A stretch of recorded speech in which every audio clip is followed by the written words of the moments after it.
thank you so much for coming. Yeah, my pleasure. Thanks for spending time with us. I've prepared a boatload of questions for you. You and I share a passion for female entrepreneurship, for your divas, women that trailblaze, women that champion for their families and really take the bull by the horns and make things happen. You and I share that passion. We are all three, you and I together. We're career divas, we're entrepreneurs, intrapreneurs, and moms on a mission. So we can speak to all the women out there. You and I share this curiosity, this natural curiosity of women in business or women entrepreneurs. And I shared with you that deep dive I did.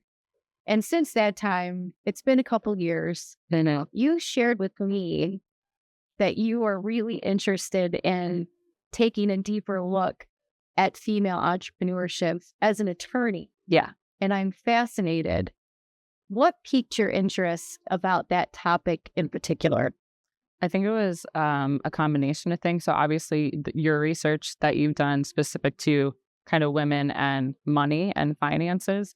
But obviously I work with a lot of founders, funders, executives that are female in startup companies or companies that are farther along in the life cycle. And there's definitely something different about how those women tick. And I think through that work and the work that we've done together, I've become more aware of kind of that core difference in me also, but I can't quite put my finger on exactly what it is. I obviously see it from a legal perspective and you see it more from like a financial perspective. I was hoping a Google search would give me all the answers, but nobody has really diagnosed it like from the legal perspective specifically. So I'm interested, and I think there's kind of a gap in that research and opinion work out there. So I'm hoping to fill that gap and scratch my own itch of just kind of trying to understand myself, but also the women that I work with better. I love that you took a moment and did some reflective thought and were able to be aware of what you saw and recognized it in yourself. That has been the pinnacle for me in this experience over the last couple of years, working with women specifically. And the data, the hard data that I gather from these relationships and these experiences, and being able to recognize myself in some of their stories. I want to bring in the audience that we have here with us. They are here to hear this. They're all professionals in their own space, interested in this curious market that we have with women in business, women trailblazing, and women have been entrepreneurs for years. So I want to get this right. Colin Powell, I have this great quote that he said. He said, perpetual optimism is a force multiplier. So how have you seen optimism in just entrepreneurs, not male, female, or whatever? What have you seen in entrepreneurs that really drives them, even when everything's stacked against them? Well, I've seen the perpetual optimism trait multiply in good ways and also in bad ways, I think. So you have to have some type of that optimism that gives like the drive and the determination and the passion that most entrepreneurs have, because it's tough times in the beginning and you really are kind of pushing the rock up the hill by yourself when most people think you're not going to make it. And truthfully, probably when the odds are stacked against you that you're not going to make it. So that's like the good side of the coin. I've also seen this perpetual optimism kind of come back to bite people where they're a little bit naive and overly trusting early on in their business, which leads to some not so great decision making that sometimes causes problems later. Like specifically giving somebody who doesn't really deserve a stake in your company too big of a bite of the apple early on, and then it's very hard to backtrack from that. Or thinking you're going to do some type of a partnership or a joint venture and not properly papering it, not having confidentiality agreements in place, not reaching out kind of to the advisors that can give you guidance to make good decisions early on, because usually money is tight. So I think the optimism is great, but you have to be a little bit aware of how it can backfire as well. That's a really good point, keeping it in check. I had asked you previously, I'm curious.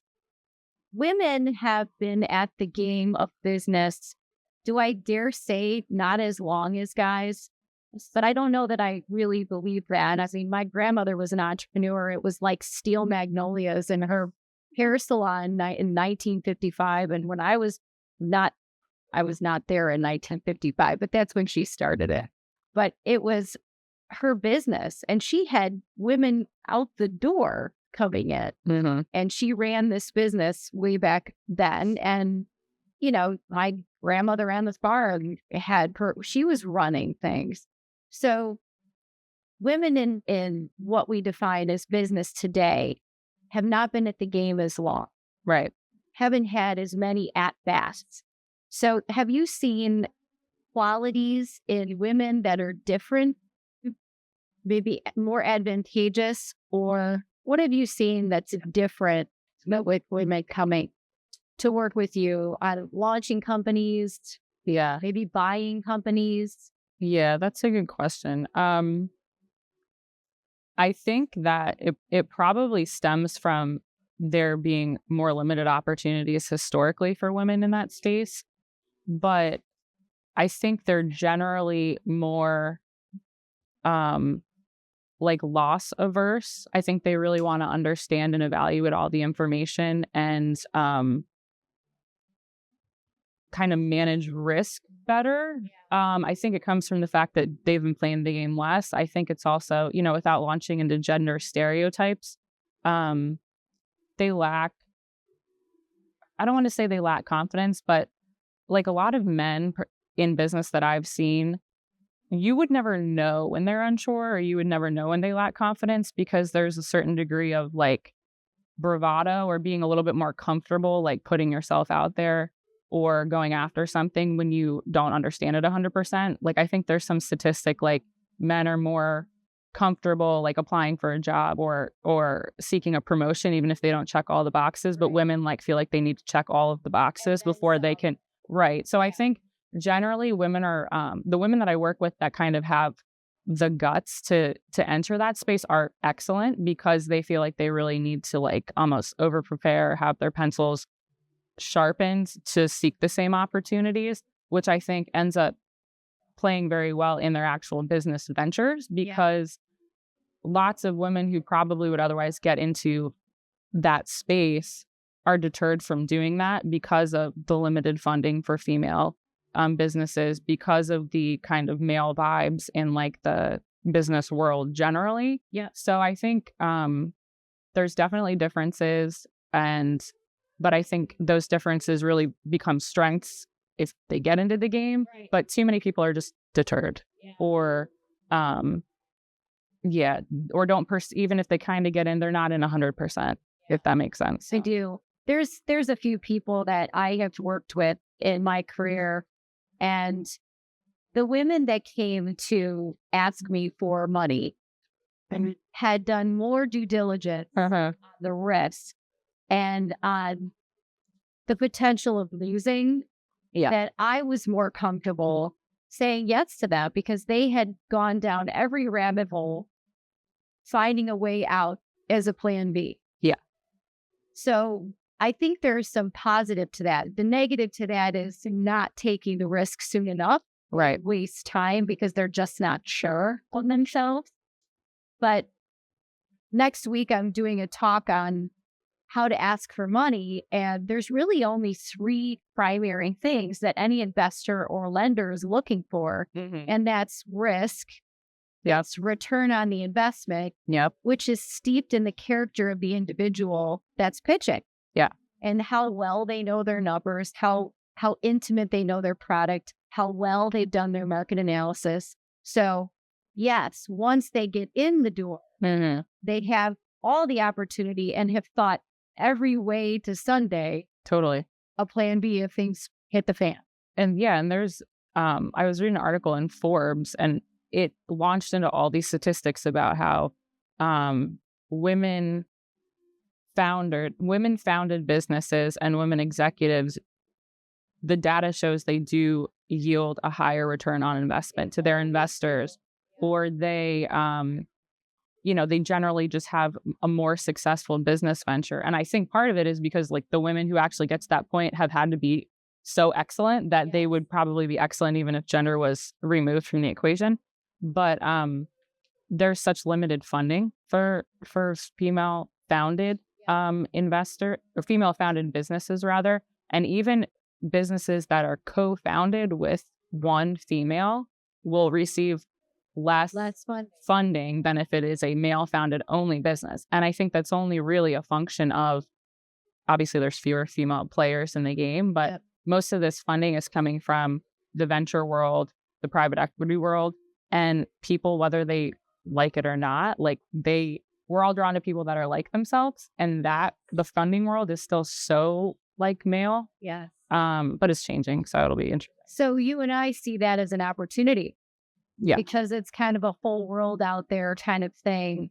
I had the privilege of watching a documentary, a pre-screen called Show Her the Money at Westchester University. And the statistic they shared was less than 2% of VC funding was going towards women-owned companies or women-founded companies. And it really wasn't about, stomping my foot and saying, why can't there be more money for women? It was what is going on that this would be the case. And you alluded to it. It's we tend to go with companies or invest in companies that look like us, sound like us. Yeah. There was a woman named Jasmine who launched a company for women that went through breast cancer and had a mastectomy. And she invented this product that looked and felt like a breast. And it was soft and it had the same skin tone. And, we had this great documentary, and she said the funding was really hard for her. And I said, I'm shocked because every person that would be interested has a mom, male and female, has a mom, has a sister, has a granny, a nana, whatever, that's affected by this. And I asked her, I said, did they really say no? And she goes, girl, you cannot even begin, right? Like, I thought that shocked me that even though it was a product for women, males did not see it as something they should be involved in. Yeah. And so this is where I get a little frustrated with gender, because we're dividing ourselves instead of saying, how can I help you help me? Help you, help me, because we're all getting something in return. Yeah. Risk. Yeah. Return on investment. We all know somebody that's been affected by illnesses like this. So why aren't we supporting these companies that will make the world better and get paid handsomely doing it? Yeah. And then the third one is that character piece. There's something about these entrepreneurs that they're my favorite animal. Against all odds, they fight. Yeah. They see it when people are telling them no. And I've been guilty of that as someone investing or looking at granting some kind of loan that I've looked at and said, I just don't know if you've got enough of the data that tells me this product or service is going to be good. But there's something about the person that I just said, come hell or high water, this human being is going to make this thing work, and they're going to make it sing. Yep. So, I've seen a lot of things in the relationships that you and I have shared with women very proudly helped women double, triple their income through learning how to negotiate for themselves, and then increasing their income, and then taking care of their families, championing for their families as a corporate career diva, and then moving into the world of entrepreneurship and launching a company. And we share somebody now who's getting ready to buy a company, and watching her go through that process. Fearless. She doesn't know this language, but she wants this. Yeah, you can tell she does. Oh, man. Yeah, you can tell. And I want to even put the harness on her because, I know the battle she's about to face. I know what I'm going to have to be, a big sword and a big shield and get out there and ask and fight for what she wants. But I think she can. I think she can scrap for it. Yep. Agreed. So I think the encouragement for women out there and for their male counterparts is to support those women. If they're good ideas and they're going to benefit somebody that you know, get involved, be an investor. We all own a 401k. All of us have a little bit of stock. If you don't, you probably carried an Apple iPhone, so you know what it's like to buy something and want it to work. So as an investor, you would invest in something that you want it to work, and vice versa as an entrepreneur to know that investors are partners in making something come off the ground. So Yep. in your new venture next year, where are you headed, Liz, in 2025? It's a weird thing to be asked that from all these people. Yeah, I have no idea. I have no idea. I'm probably too much of a planner, so I'm trying to like just go with it like day by day. I don't know. That's probably not a good answer, You but shared with me you were interested in researching entrepreneurship in women specifically. Mhm. So how do you see that playing out in your professional career? well, hopefully I can synthesize all the research I'm doing into some type of like publishable article that will kind of fill the need for some of that info. But also lead to me obviously having the opportunity to walk with more female executives, founders, funders. The one interesting thing that came up, and maybe this is maybe not where I'm going in 25, but maybe where things are heading, is one of the reasons why female founders and executives seem to thrive when they reach kind of a certain rank in the business world. The research shows that because they really excel at leadership in ways that men don't. There's a couple of reasons for that. So women are more relational and have kind of a better ability to intuit and feel people out. Yeah. They're generally more collaborative and like work better in a team setting. Oftentimes women who are in a leadership role are doing that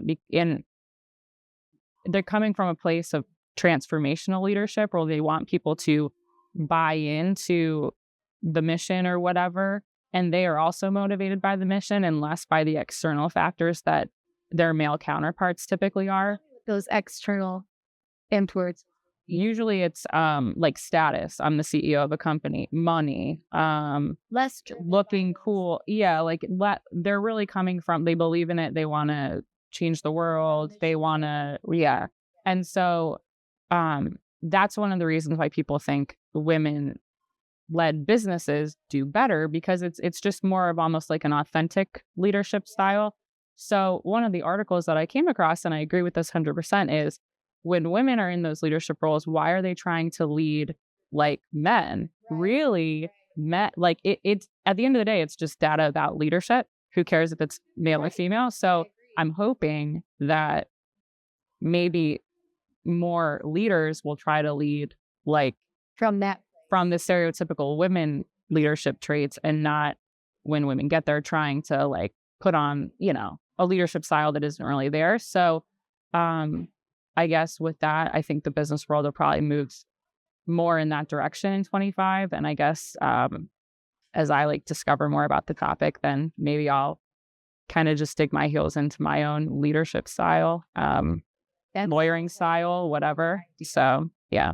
I love this fashion show that we're putting on this evening. This is our annual fundraiser to help women. It's called the Grant for Wish fundraiser, and that's to help more women get into the program and have them go through financial literacy so that they're better prepared for their life now and into the later years, and evolve as as they up-level their financial game. So embracing the femininity, embracing who they are naturally. Yeah. You and I talk a lot about sports. I'm an athlete. You're an athlete. In sports, it's about sucking it up. It's not about crying. Right. It's about shots on goal. And how many times do you have to practice that shot on goal before it actually goes in the net? 1,000,000 times before. And then you try to make your target even smaller and smaller. So I share that analogy because that's how we talk about financial acumen at the Freckled Strawberry. It's shots on goal. You know how many times you have to practice a financial instrument before you get good at it? Yeah. Checking your accounts more often, reading more financial news.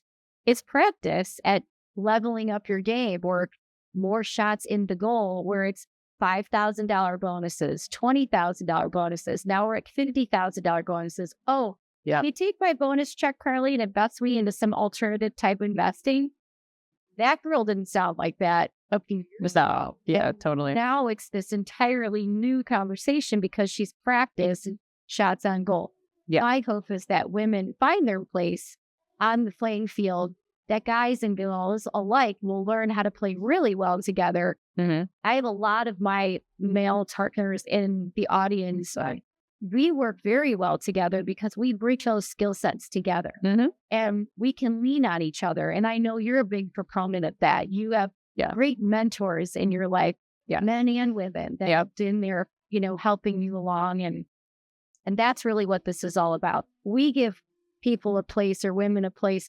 I work with guys too. If they can handle pink and plain paper, like that's cool. Have you found any that can? They totally can. These guys wear like fatigues and like camouflage and they're dudes and they're like, I don't care. You talk to me like a person and I appreciate that. Nice. Talk up to me, like over my head or whatever. So, but my hope too is that people will find ways to do more business together and allow each other the space to really express it and let the talents come out. Absolutely. Yep. All the clients you get in a year, new clients, how many women entrepreneurs in the business space do you get in a year versus guys that come in to your front door? It's mostly guys. Not enough women, in my opinion. 1 or 2? 5? Yeah, probably like 5. Are they mostly lazy? Yeah. Yeah, good. That means I'm doing my job. Good job. Yeah, I need to up that up. number. Yeah. Right? I need to up that number. Yeah, exactly. 25. Let's try for 25. Yeah. Next year, 10. Yeah. And the year after we'll, get 25. Yeah. I mean, I think the problem is like so many, it's hard. So many people that are starting businesses are very cost conscious, obviously. So there's creative ways that you and I have found to work together to be sensitive to those concerns, but people still shy away from asking for help from people that they know are typically expensive. Yeah. So the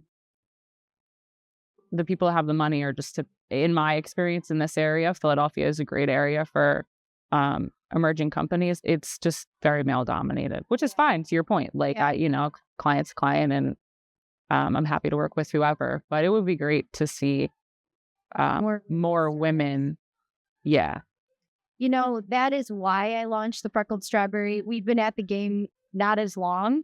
And so the VC funding, the money isn't available where guys might bootstrap it, call a couple of friends and family. Mm-hmm. You have a great idea, get investors the right way and not be taken advantage of, because we've seen that happen too. Yeah. Where women just don't know. Exactly. And all of a sudden somebody's asking for 1% of their company and, we want a voting share. And they just agree to it because they don't know what that is. Yep. That's why the Freckled Strawberry was born, was to be at a price conscious level. We believe financial literacy should be available to everyone. As your financial acumen starts to elevate, we have partners and professionals that will share. Yep. That brings that resource to that person.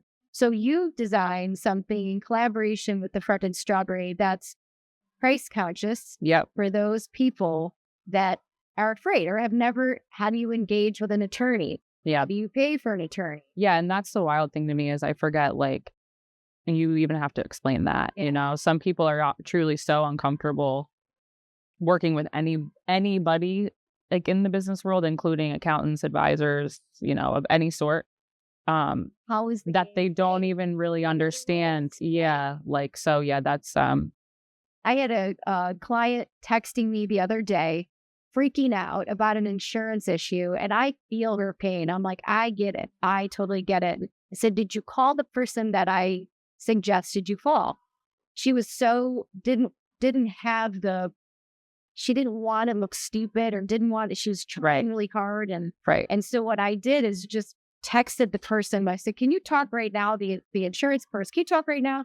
Yeah. Okay, great. And I popped the phone on and made that phone call that next time she knows she can make on her own. Exactly. And I think that that's the really nice, that's like the key thing about the Freckled Strawberry, I think, is you acting kind of as the filter or the gatekeeper. Like, they wouldn't reach out to the insurance person on their own. They would have just, had a situation unfurl. Stomachache for 2 weeks and then make. Right. But you kind of take you're the person they can be stupid to, or they can ask the stupid question to. Totally vulnerable and say whatever, and no one's going to talk over them. Exactly. Yeah. Yeah. And the people that you introduce them to are obviously vetted, and, they're not there because there's some bad apples out there. Yeah. There is. And we've seen some stories where people have had tax problems because they were product selling and, tax problems because they didn't know they were supposed to have, scheduled payments or anticipated tax payments. Yes. So one more. I got a good one. Okay. This is a fun one. Who is missing from our conversation today? And don't say Mike Harrington. Don't say Mike Harrington. As much as I love Mike Harrington, he's the only reason I met you. So I give. Yeah, that's true. That's true. That's true. I don't know. This is a hard question. It is hard. Kate Stewart is missing today. Stewart is missing. Yeah. Where is Kate Stewart? I don't know. She's stuck on the turnpike somewhere. I think so. Yeah. So when we were talking about building a village of women professionals to demystify all of these instruments so that we could bring our talents and gifts into the world quicker and better. Yeah. She was at the helm with that conversation, along with Lauren along with Cindy Jacobson. Yeah. Right. And making sure women had a place to go, a village of their own to talk to about these things. My goal is to get that village open up eventually to seek out some counsel from our male counterparts and those that can help us all level out. Yep, absolutely. So when I was asked recently by a very significant board of an organization that's a private club, we only give out one gold star a year. Condoleezza Rice was one of them. And, last year it was DeSantis. There were some problems there. This is a big responsibility to give out this gold star, and not everybody's going to be happy. So they asked me the question, and I'm going to ask you that question. If you were saddled with the responsibility of pinning that gold medal on someone, oh, Jesus, what would it be? Shouldn't it be a golden strawberry? Don't you think? Yeah, actually, we have one of those, don't we? That has 200 seeds on the outside. I counted them. Well, it's a little more 200, but can I pin it on you? Just for today. But I mean, I said, okay. Besides my dad should have that star. That is a really hard thing to answer. Yeah, it is. What did you say when they asked? Did you say your dad? I cannot tell you that right now. I did exactly what we were doing. And he said to me, you are among many friends because it's a very difficult decision. Yeah. And you don't want to say anything that's going to disrupt the apple cart. And so, making that choice is important, and it takes leadership, which is what we want to see in more women, is doing things because it's the right thing to do. Yeah. It's not the popular vote. It's not what everybody's wants you to think or say or do, but it's the right decision. Yep. And that's the encouragement that I want all of the people out there when they're within that are running companies and running their families, is that they're making decisions from a place of empowerment, not fear. Yep. So what do you want to know about yours truly? So, because I have some good questions for these guys. Where are you going in 2025? Oh my gosh. Can I tell you where I'm headed in 2025? I've enrolled in heroic public speaking. Michael and Amy Port in Lambertville, New Jersey. Michael Port was in The Pelican Brief. He was in a couple other movies. I am going to go on a public speaking spree to talk about women being empowered into financial independence. Because I believe everybody should be educated in their money and their instruments and use them wisely. It's just money and you just need to learn how to use it. So I am going to go on a big public speaking extravaganza. That's great. I am scaling my business up. I'm going to make sure that everybody has access to the methodology that's trademarked. Personally, I'm going to take in 24 clients next year, and that's it. I want everybody that works with me one-on-one to get the best experience, get access to all the professionals and the resources that we have. And I hate to say it, Liz, but I might have to write a book. I've been avoiding this like the plague, but they told me I have to write a book. Who's that? Michael and Amy Port. They said you might have to write a book. I don't. Who's they? Who is they? I don't know. I guess somehow it credentials you. Yeah, it does. I guess 25 years in the pits and the swamps and the Wall Street doesn't qualify. You need a book. You should. So you should totally write a book. Short stories. Can they at least be short stories? Less technical, more story-like, and playful. I think you could do whatever your editor wants you to do. You'll need to find a good editor. So when you take women into the program, is there now a screening process because demand is so high, or how do you become one of the 24? There is. And I'll share with you, step one is really your relationship with your own cash flows. I mean, if you know what those are, and you have, that is it. If you can save money, we can work together in a very significant way. Q1 for 2025 is filled already, which is great. We're expanding our markets. We're going into Boston, even deeper, and you're already in Boston, but we're going to penetrate that market a little bit better, a little bit more thorough. New York, New Jersey. I'd like to see Chicago do a better job. We've got a great footprint at DePaul. So I'd like to enrich that market. We're in Florida. Palm Beach would be really fun. Yeah. So you're going to go for the ride with me. So you got access in all these markets. Yeah. For legal services. Yep. Okay. We've got a great group of people in the audience, and sounds like Dan has a question. Sure. This is for both of you. What do you think is the biggest hurdle or challenge that female entrepreneurs or female business owners face? I could give you a top three. Top three about that. Yeah. Being taken seriously in this market for sure. Philadelphia was probably the hardest. You said it was very like bro vibes. Yeah. Oh, yeah. Lot of dads, Brads, and Chads, you know. Yeah. But I love that. I had a great, I call him a boomer. He's a boomer. He said, Carly, don't forget about us, old white guys. We got money too. Keep me in at the game. Okay, great. Investor dollars. Right? That's a big one. Being taken seriously. Yeah. Being invited to the table in some markets is harder than others. I didn't have that problem in any other market than this one. And I'd say number 3 is being taken seriously. Did I say that already? Because I logged in an email to my accountant who does our personal returns along with a couple of other businesses that we have. And I said, I have this 501c3, this small nonprofit that I launched. I need some advice here. I need you to tell me what I'm supposed to be doing. It's tax time. The guy told me that he was very busy right now and that he could not help me 2 times. And I think the fee revenue on that firm was significant.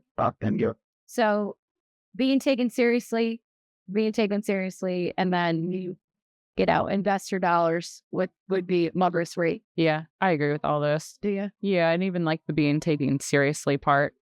How about in law? What's Yeah. that like? Same. Yeah.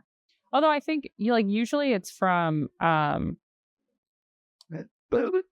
sometimes like clients, not even necessarily mine, but like if I'm helping somebody else's client, because it's like I have like being, can I still say youngish? Yeah. And female in a space where like a lot of the older people are just not used to dealing with people like me. So like I loved on a call last week, we were talking about we are forming a fund, and we were talking about whether to make the preferred stock that we were selling participating preferred or non-participating. And we were and like the investor was like trying to school me on like the difference between them. And it's kind of like a tightrope to walk, because you don't want to, even though I wanted to just like put him in his place, like you can't really do that. But yeah, I was like, yeah, I'm familiar with the two different types of. Did you say it like that? I'm familiar.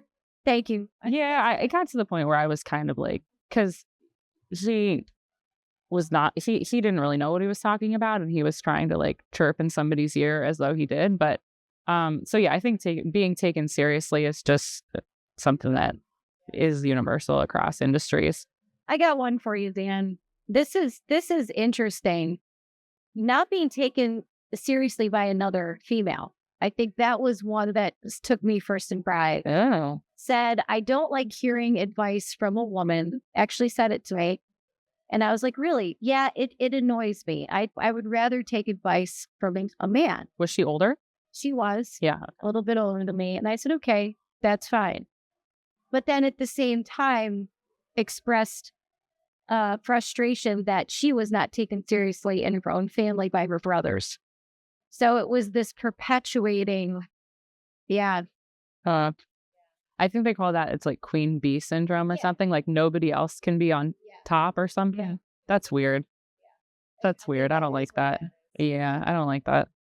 I have clients that I'm working with. It's a male-female combo launching an app for technology and it's a great idea. It's AI for people with special needs, which I think is super cool. And they share with me some of the struggles they have in their day-to-day operations. And one of their clients is slow to pay. And I'm bringing them forward in their, financial acuity, saying anything after 90 days is an aging receivable. We don't like them. So got to get these people to pay within 30 days. That's your cycle. You guys are going to starve. Okay. Said, well, it's really weird because if the female calls the clients to get paid, doesn't really pay attention. Yeah. But if he calls, yeah, man, no problem. So there's that. And I guess that's being taken serious. I think that's what that is. Yeah. So it's kind of the base. Okay. So question. Yes. So earlier you guys were talking about how much risk entrepreneurs were taking and how you feel that women do maybe sometimes a better job of analyzing the risk. But then you take the risk. Why? Because you want to get the reward. But sometimes entrepreneurs don't have a good vision of what the reward can be or goals to set so that they can have an exit or a thing. So what are some things that entrepreneurs can do when they're trying to think about planning and down the road so that if they do all the hard work, they can get the reward? Yeah. I think that a lot of it is who you surround yourself with early on in your company to like help advise you through some of those situations that pop up based on experiences that they've seen. So whether it's board members are a huge one. Whether it's from kind of like an industry expert or somebody that's from one of your investors to kind of help drive decision making and have more opinions at the table, to weigh the risks, to figure out which ones make sense to take, how to mitigate the risk, what kind of the end game is, helping you find people for potential exits based on their contacts. I mean, I think you're right that if there wasn't any risk involved, nobody would do it because it wouldn't be fun and nobody would make any money. So you can't take the risk out entirely. But I think what the data has shown is that women are more curious and want to understand the risks in more detail because they're less comfortable in taking higher risks. Not that they won't, but I think that whether it's from like a lack of confidence or experience playing the game, they want to understand it and understand all the options. What if we do this? What if we do that? If this goes wrong, what do we do in response? Like they want to think through all of it because they feel they have to or whatever. But you have to like a certain degree of risk to be an entrepreneur in the first place. So I think that's probably what I've seen that has worked. So you're beginning with the end in mind. What are we reaching to? What is this business going to? Where's the end game? Exactly. And when we have those conversations in our discovery with clients, that really is a lot to do with the business planning and getting the right people set up. Yeah. Just like you're talking about having the team early. Yeah. Your group does an excellent job surrounding startups with all this professional knowledge and advice at a reduced cost. Yeah. That really generates the ecosystem locally and gives people a fair shake at bringing their idea into the world. Yeah. Helping them with understanding shares, and issuing and registering their business and getting those shares, maybe even converting a structure from an LLC to a C Corp so that they're positioned to do a thing that they want to do in the end.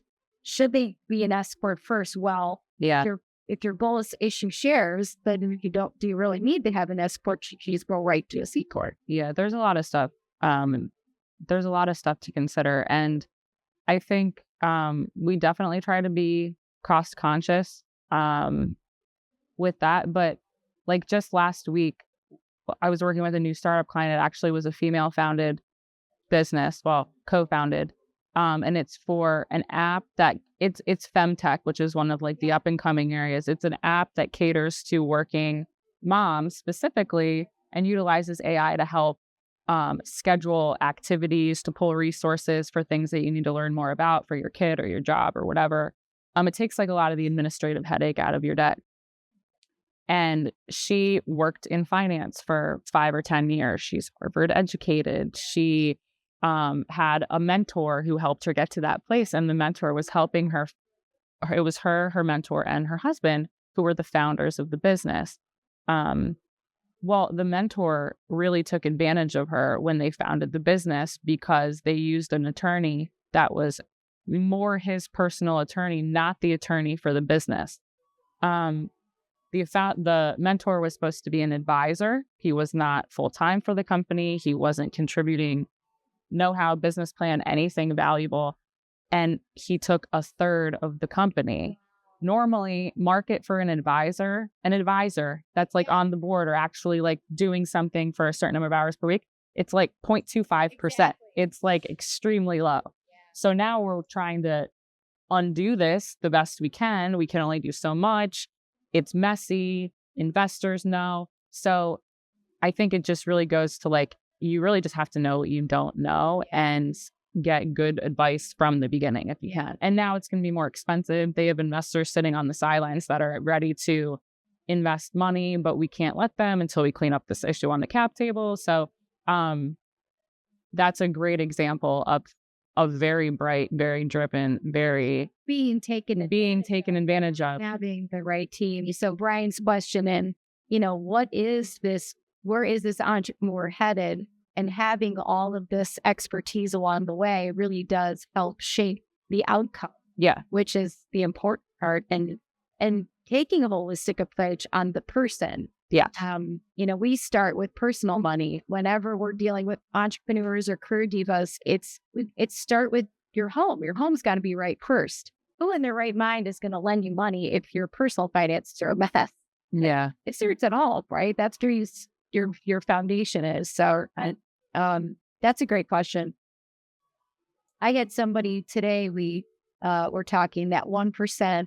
And oh, by the way, she described it as a sweetener, which was bordering or infringing on broker type relationship. So she didn't know any better. Nobody told her that that's what was happening. Yeah. Thankfully, her attorney saw that. I kept asking her, I'm like, well, tell me more about this conversation you had with your advisor, because it sounds like there's more to it and I want to make sure. So by asking that, we got that out, and that's having somebody that digs. Like, you want somebody to dig on you to find out what actually, to protect you from yourself. Yeah, you got to kind of have to protect from yourself. But it wasn't like Tina Fey from LOL Exo Technology that's launching. I'm looking for, what is it, 79? I'm looking for $500,000 to help an entertainment company that's going to yield $190 billion in the entertainment industry worldwide, right? It's not, it could be a huge give up,